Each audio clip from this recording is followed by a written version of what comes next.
মানুষেরা আমাদেরকে গ্রহণ করছেন। সমাজের নানা শ্রেণী পেশার মানুষেরা, এই কাউনিয়া পীরগাছার মানুষেরা তারা আমাদেরকে গ্রহণ করে নিয়েছেন, সাদরে গ্রহণ করেছেন।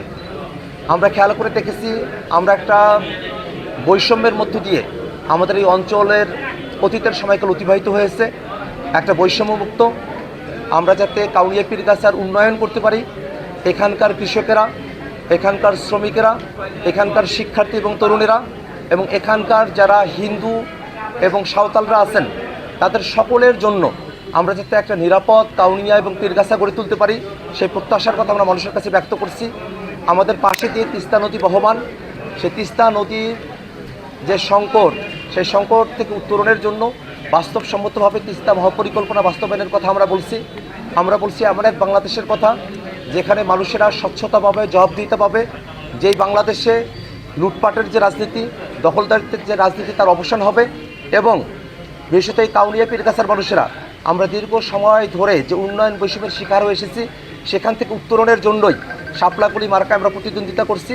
এবং শাপলাকলি মার্কার প্রতি যে জোয়ার তৈরি হয়েছে, আমরা বিশ্বাস করি সামনের দিনে আনুষ্ঠানিক প্রচারণার এই সময়কালে শাপলাকলি মার্কা সকলের ঘরে ঘরে পৌঁছে যাবে এবং সকল ঘর থেকেই আওয়াজ উঠবে, একটা পাতা একটা কলি, ভোট দেব শাপলাকলি। গণভোটের বিষয়টা আমাদের কাছে এবার খুবই গুরুত্বপূর্ণ। আমরা সকলে জানি যে বাংলাদেশ রাষ্ট্রটি একটা ফেসিবাদী কাঠামোর মধ্য দিয়ে পরিচালিত হয়েছে। সেই ফেসিবাদী কাঠামো থেকে উত্তরণের জন্য রাষ্ট্র কাঠামোতে যে কাঙ্ক্ষিত সংস্কার প্রয়োজন, সেই সংস্কারগুলোকে বাস্তবায়ন করার লক্ষ্যেই আমাদের এবারের জুলাই সনদে কিছু প্রস্তাবনা যুক্ত করা হয়েছে। আমরা জাতীয় নাগরিক পার্টি, এনসিপি এবং জামাত ইসলাম সহ 10 দলের পক্ষ থেকে গণভোটে বাংলাদেশের আপামর জনতাকে হ্যাঁ ভোটের পক্ষে তাদের সমর্থন ব্যক্ত করার জন্য আমরা আহ্বান জানাই।